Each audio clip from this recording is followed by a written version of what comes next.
wa na'udzu billahi min syururi anfusina wa min sayyiati a'malina. Asyhadu an la ilaha illallah wahdahu la syarikalah wa asyhadu anna Muhammadan abduhu wa rasuluhu alladzi la nabiyya wa la rasula ba'dah. Allahumma shalli wa sallim wa barik ala Muhammad wa ala alihi wa sahbihi wa man tabi'ahum bi ihsan, amma ba'd. Surat An-Nur ayat 1. A'udzu billahi minasy syaithanir rajim. A'udzu billahi minasy syaithanir rajim. Bismillahirrahmanirrahim.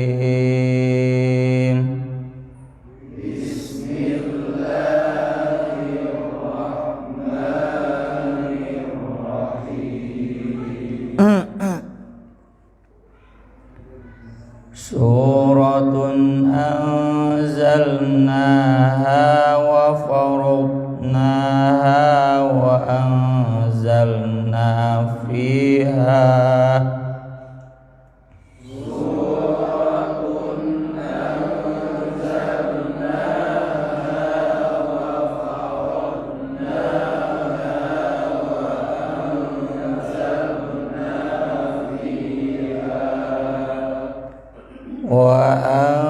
anzalna fiha ayatin bayyinatin la'allakum tadhakkarun.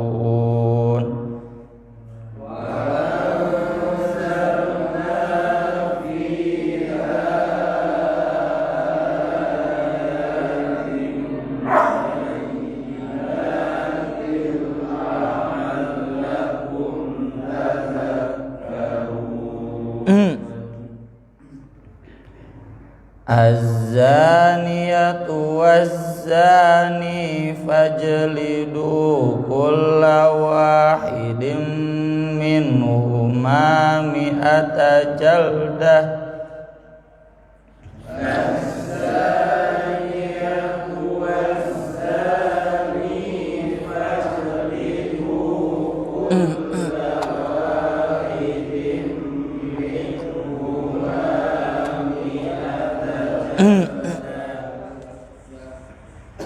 Wala ta'khudhukum bihima ra'fatun fi dinillah.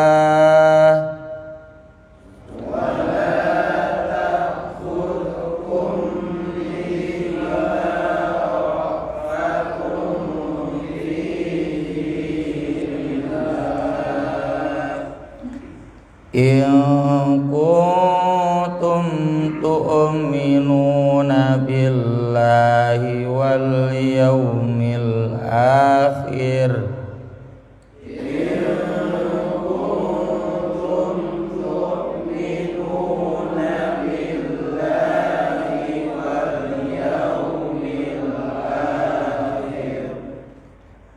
Wal yashhad 'adzabahuma ta'ifatun minal mu'minin. Wal yashhad 'adzabahuma ta'ifatun minal mu'minin. Az-zani la yankihu illa zaniyatan aw musyrikah. Az-zani la yankihu illa zaniyatan aw musyrikah. Waz-zaniyatu la yankihuha illa zanin aw musyrik.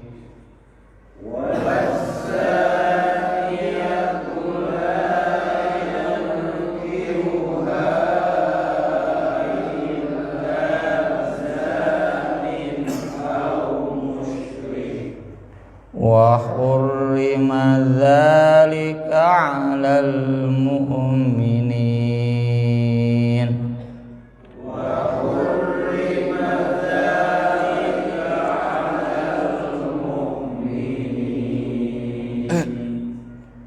Manggawian teh hiji dua tilu. Suratun anzalnaha wa faraqnaha wa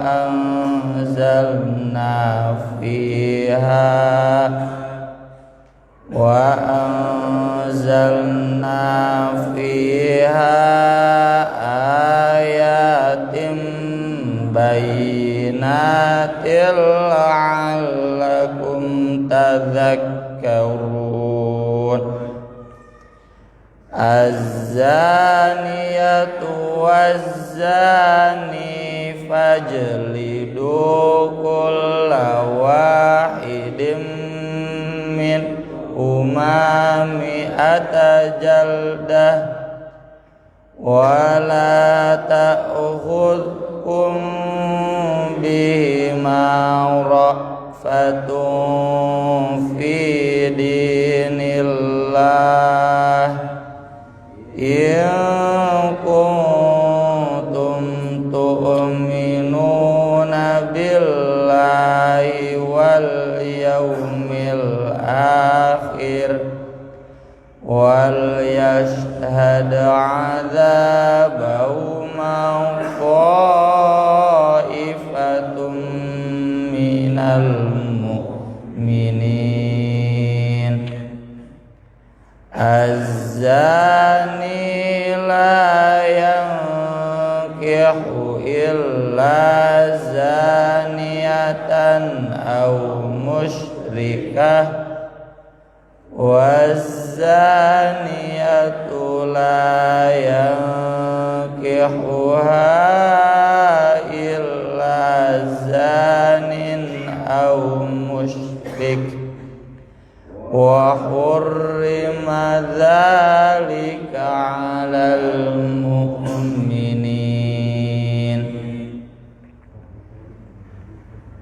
Bismillahirrahmanirrahim. Dengan nama Allah yang Maha Pengasih lagi Maha Penyayang.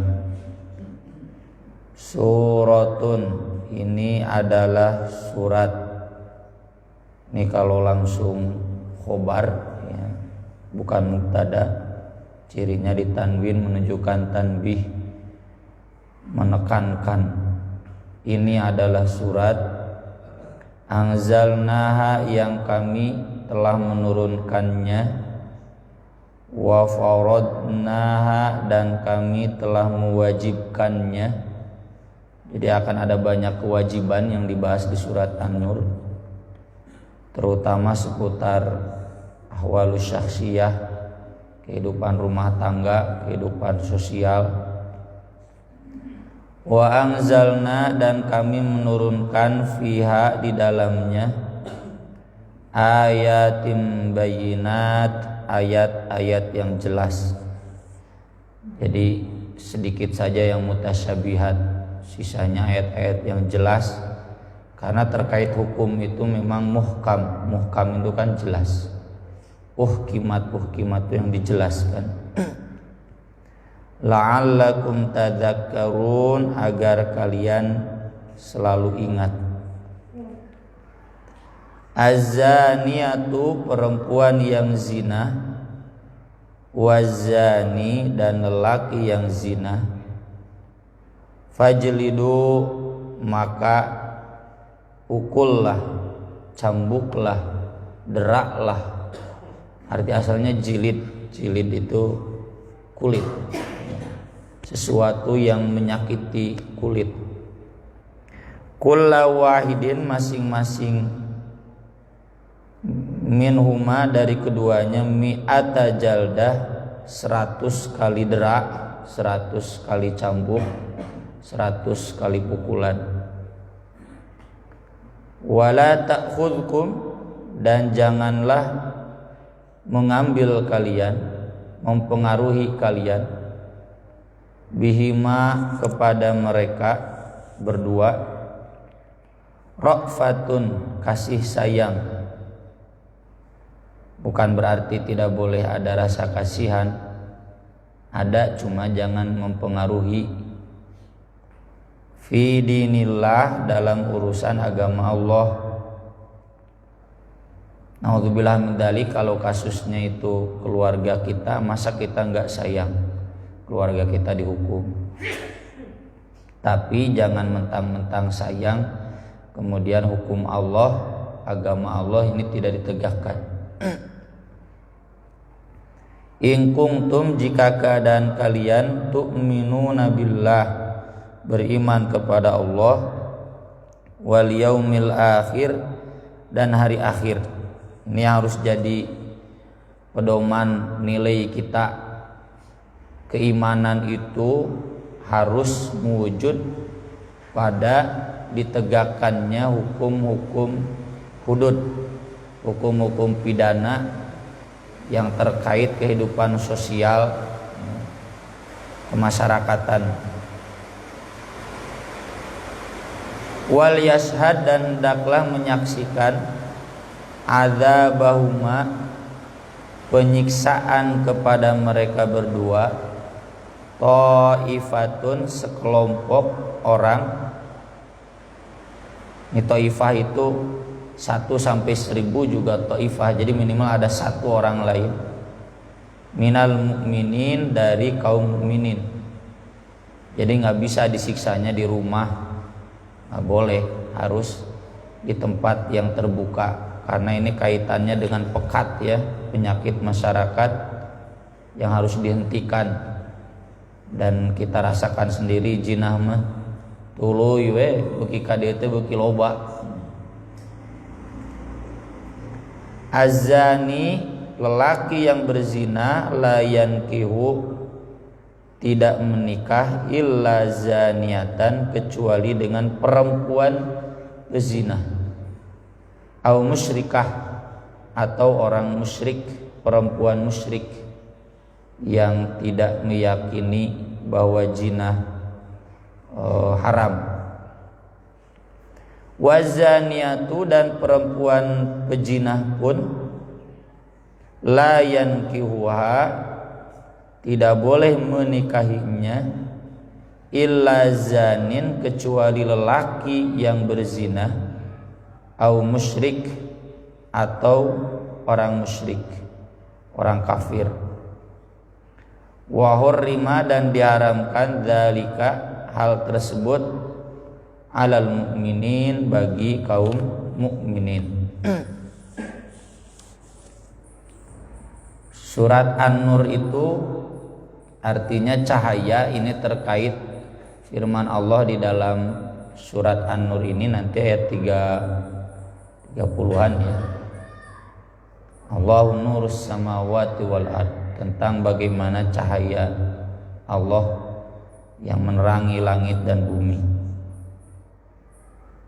Tapi di awal surat ini sudah ditegaskan bahwa surat An-Nur ini akan lebih banyak membahas tentang hukum-hukum yang wajib, ayat-ayat yang jelas.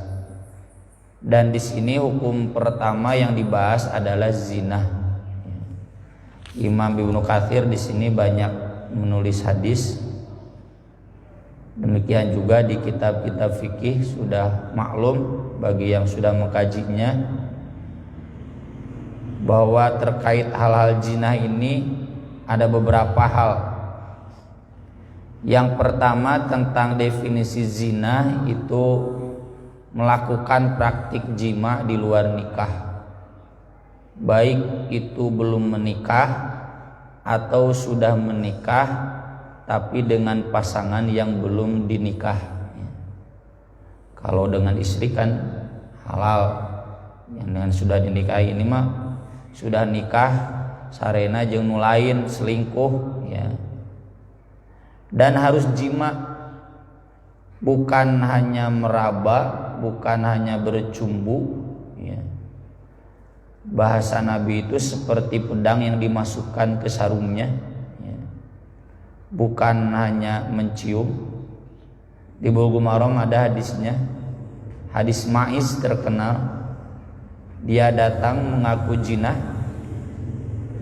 lalu Nabi konfirmasi, la'allaka qabbalta, mungkin kamu sekedar mencium, au ghamazta, atau sekedar meraba-raba, bercumbu.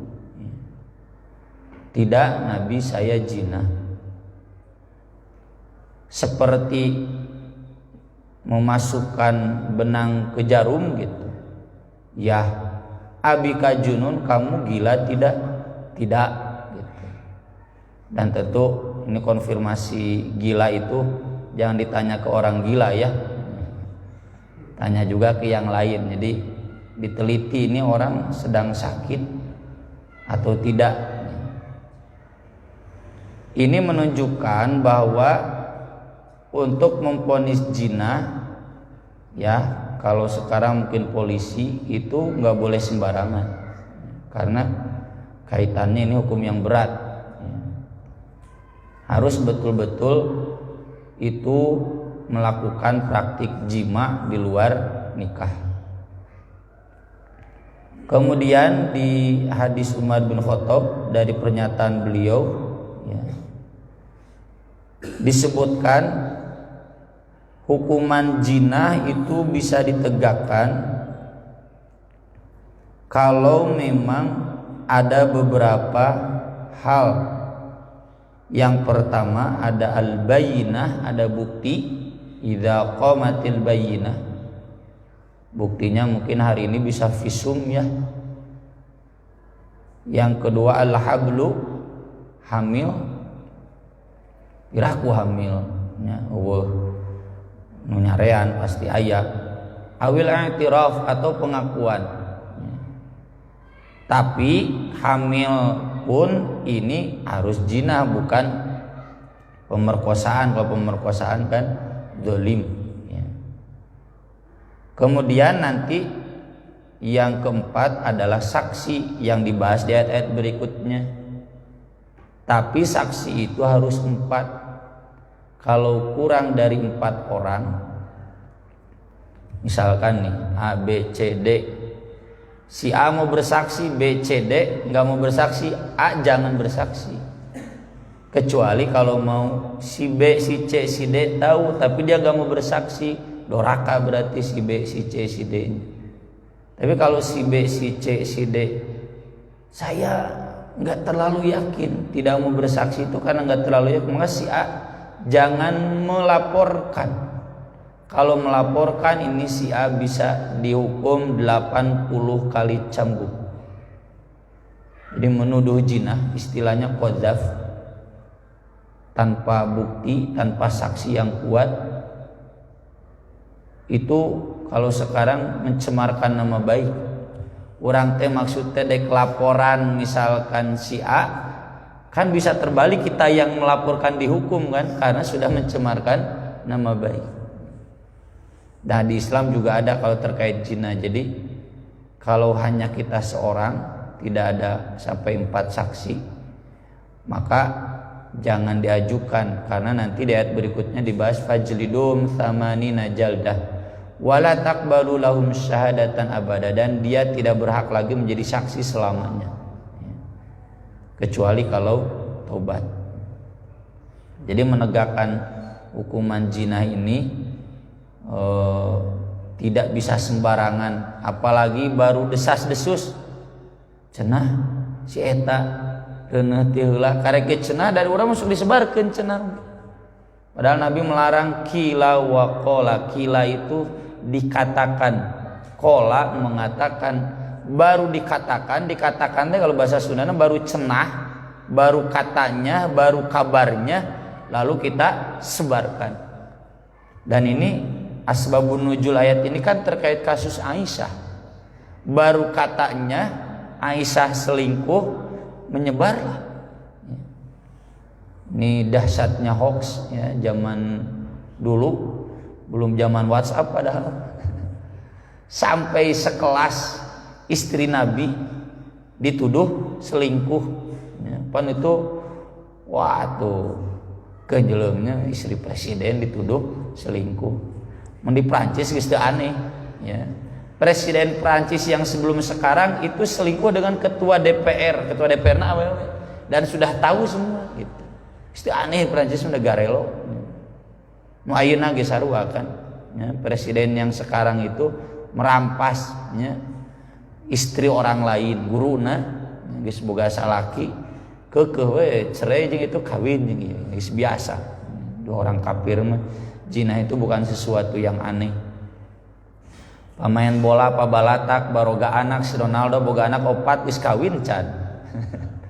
Itu aneh. Francesco Totti geus kolot kakara kawin ya, boga anak. Steven Gerrard boga anak 2 can kawin geus pensiun. Si Messi geus boga anak kawinna kadienakeun. Jadi bukan sesuatu yang aneh bagi mereka. Nah bagi kita agama Islam ini sesuatu yang berat. Kemudian yang selanjutnya hukuman zina itu ini yang cambuk 100 ini bukan syarat tobat. Sudah dibahas dulu dalam surat Al-Maidah, illal ladzina tabu min qabli an taqdiru alaihim fa innallaha ghafurur rahim. Orang yang tobat sebelum kalian menangkapnya. Jadi kalau ada di lembur yang berzina tidak ketahuan sama yang lainnya, taunya orang tuanya saja. Boleh itu orang tua tidak melaporkan, suruh tobat saja boleh. Tapi kalau ketahuan oleh tetangganya, dilaporkan sampai kemudian diteliti ya wayahnya.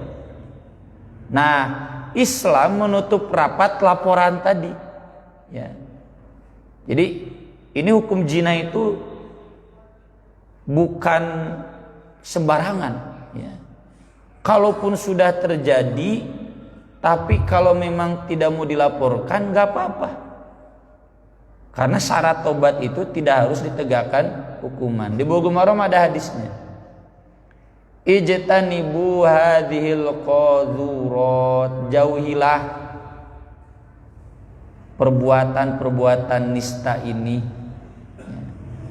Faman fa'ala falyastatir bisatrillah. Siapa yang melakukannya berlindunglah di balik tirai Allah, di balik penutup Allah. Waliyatub 'alaiha, dan bertobatlah. Tapi faman kanat bayyinat 'alaina safhatahu, siapa yang terlihat kepada kami belahan pipinya, kapanggih itu bungkeulekan, sudah jadi penyakit masyarakat, diketahui oleh masyarakat, meresahkan. Aqam alaihi hudud, nuqim alaihi hudud, kami akan menegakkan hukuman buat orang itu. Di hadis-hadis tentang dosa besar, musyrik, mencuri, membunuh, zina, mabok, ya, menuduh zina. Itu kan kata Nabi SAW, faman uqiba bihi fahuwa kafaratun lah. Siapa yang disiksa itu jadi kifarat. Termasuk nanti di sini ada kan kisah, bukan kisah ya, hadis seorang perempuan yang datang ngaku zina ke Nabi. Kata Nabi, sok tunggu lahir dulu anaknya. Udah lahir anaknya, siapa yang mengurusnya? Udah begitu kemudian baru tegakkan hukuman. Karena dia sudah menikah, hukumannya rajam, hukuman mati. Lalu Nabi menyolatkan, dibatotkan ke Umar, masa pelacur disolatkan?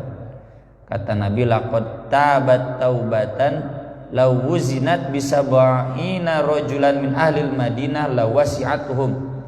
Dia sudah bertobat dengan satu tobat, kalau diukurkan dengan tobatnya 70 orang soleh di Madinah sudah sama. Jadi kalau dia datang mengaku kemudian bertobat, kifarat itu pasti. Faman satarahullah, tapi siapa yang ditutupi oleh Allah, fahuwa ilallah, itu terserah nanti kepada Allah. Insya'a adzabahu wa insya'a afa anhu. berzina, membunuh, mencuri, teu kapanggih maksud ditutup oleh Allah itu. Maka nanti di akhirat terserah Allah. Kalau Allah menghendaki disiksa, kalau Allah menghendaki bisa diampuni. Ini maksudnya yang ditutupi Allah lalu tidak bertobat. Kalau bertobat mah innallaha yaghfirudz dzunuba jami'an. Najan geus mayahan 100 jinah ka 100 awewe, kalau sudah bertobat pasti diampuni. Ini yang dimaksud wa man satarullah, yang ditutupi oleh Allah itu enggak ketahuan sama yang lain dan belum disiksa dan tidak bertobat, selama itu bukan dosa syirik, bukan dosa kafir, ada peluang diampuni tapi juga mungkin disiksa. Yaghfiru liman yasha wa yu'adzibu may yasha. Enggak boleh kita mendahului Allah. Nah, si ieu mah pasti ka neraka. Nah, paehna cenah rentenir.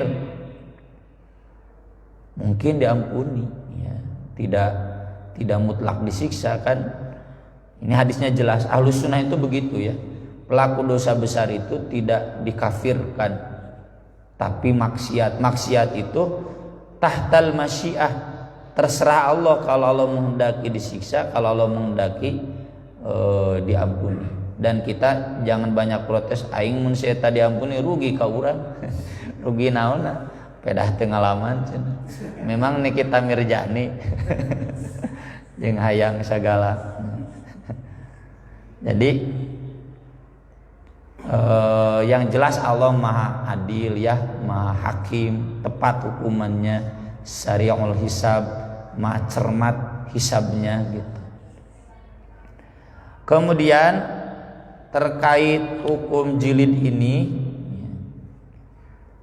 ini nanti dibedakan antara pejinah yang bikrun, yang masih perawan, masih bujangan, belum pernah menikah, dengan jinah muhson. Tapi ini hadisnya ada dua.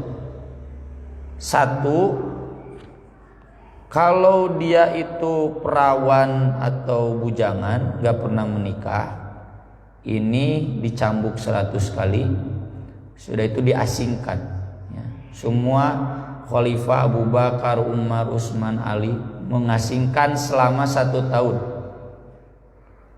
Kalau yang berjinahnya sudah pernah menikah, maka dirajam. Arti asal rojam itu dilempar batu. Mun nama teh kudu ku batu lah nya. Batu besi we gini nu leutiknya, tembak paeh langsung. Itu juga lempar peluru.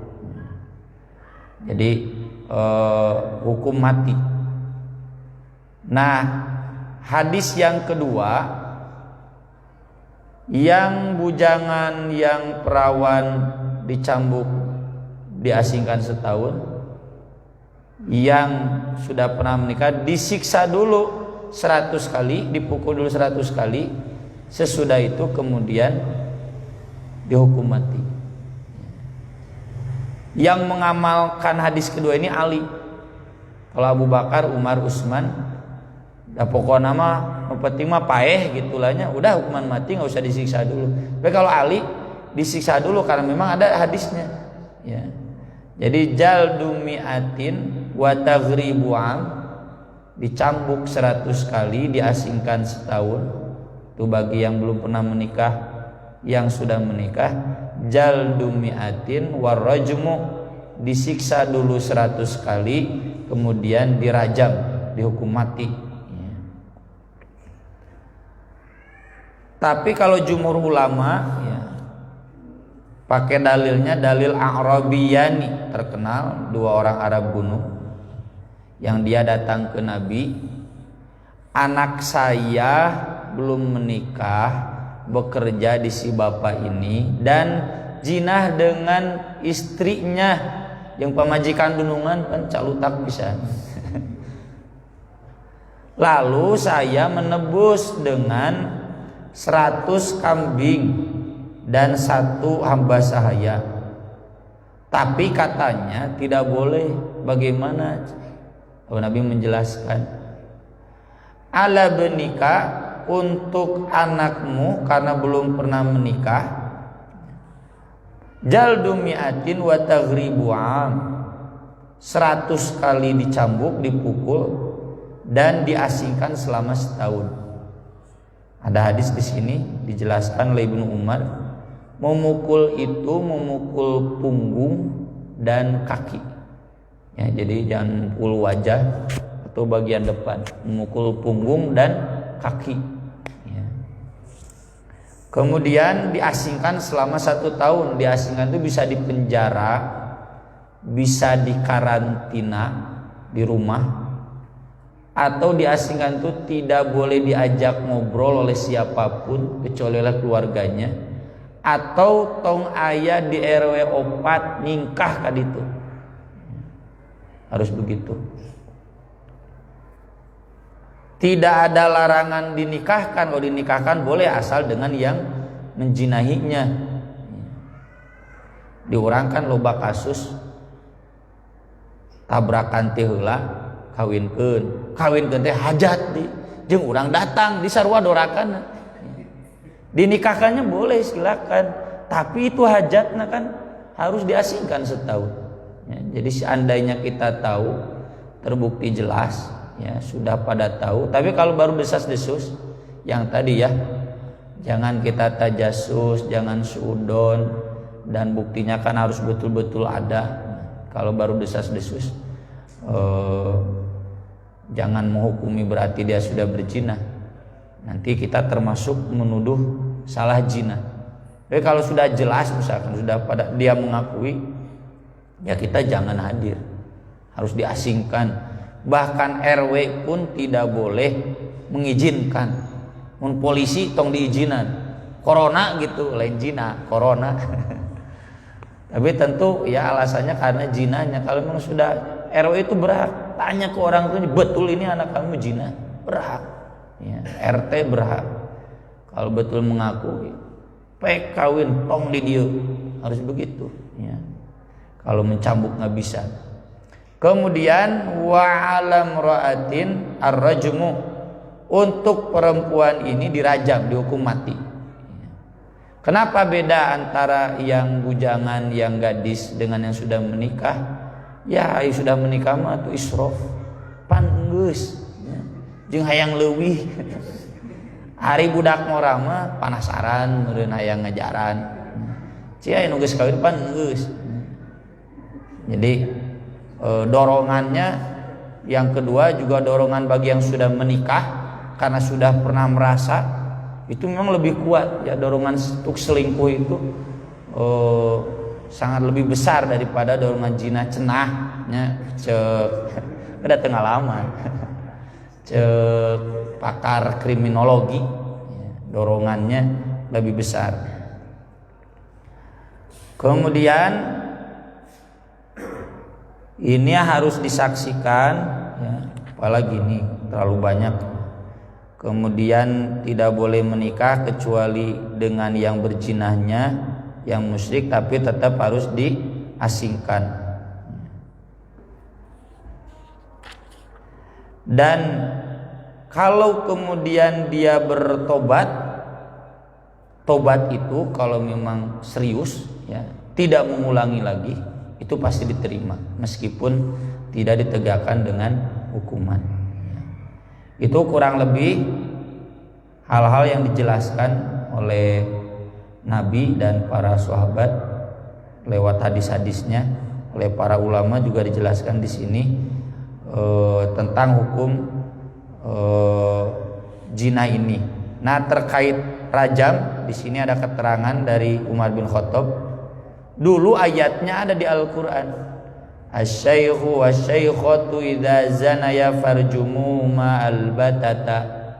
Tapi kemudian tidak dituliskan. Meski tidak dituliskan, hukumnya ada ditetapkan di dalam hadis. Yang tadi madhab Ali dipilih oleh Imam Ahmad bin Hanbal. Jadi sebelum dibunuh yang sudah menikah itu disiksa dulu 100 kali.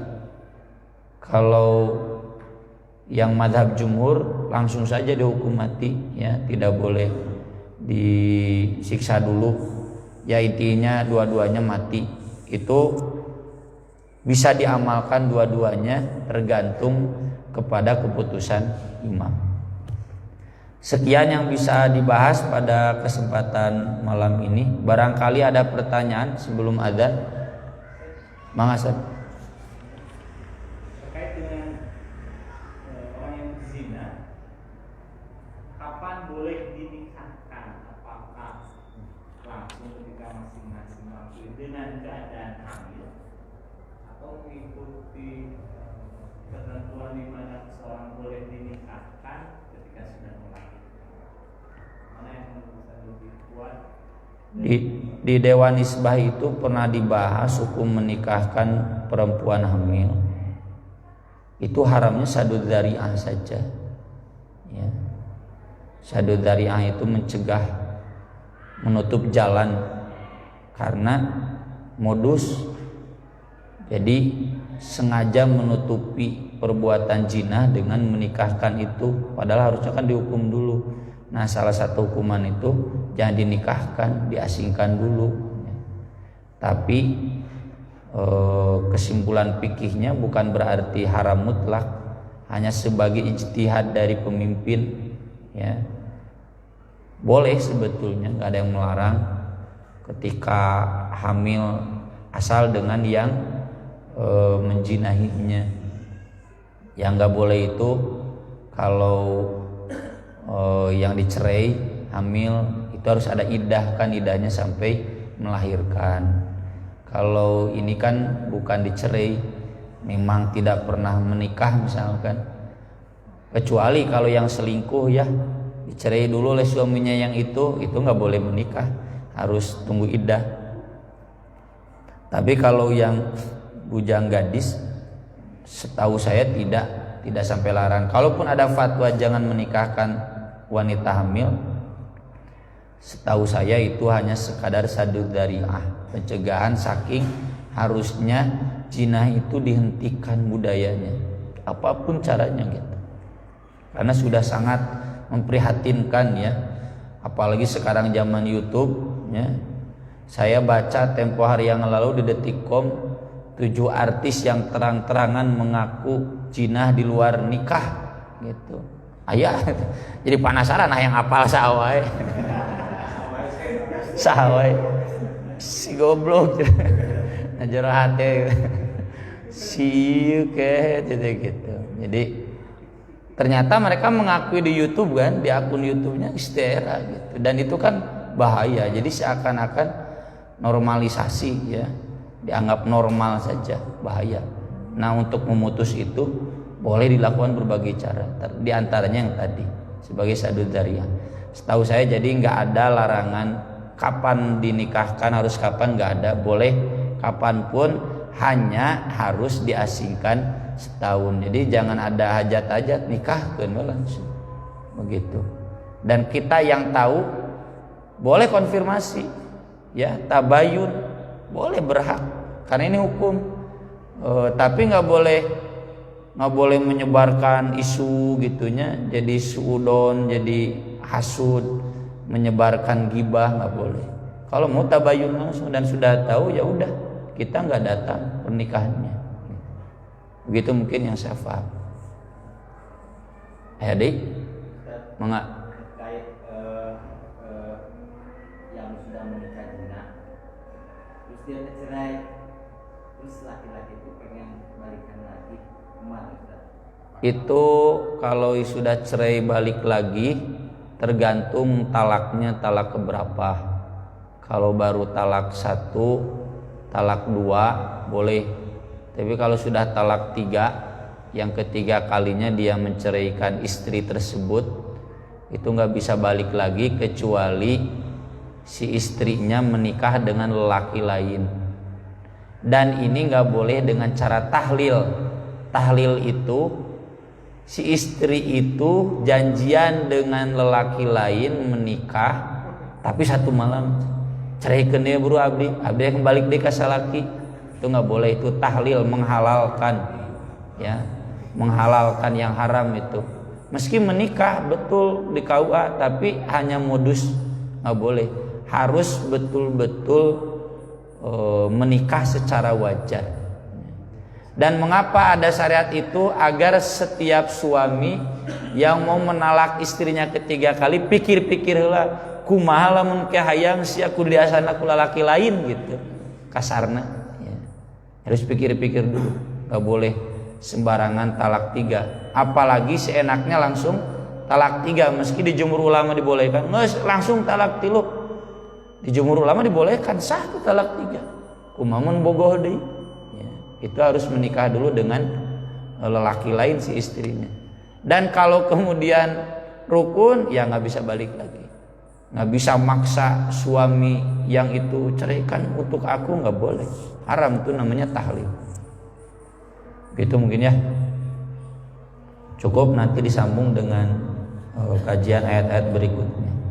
Aku lo qauli hadza wa astaghfirullah li wa lakum subhanakallahumma bihamdik asyhadu an la ilaha illa anta astaghfiruka wa atubu ilaik. Wassalatu wassalamu ala rasulil karim. Wassalamu alaikum warahmatullahi wabarakatuh.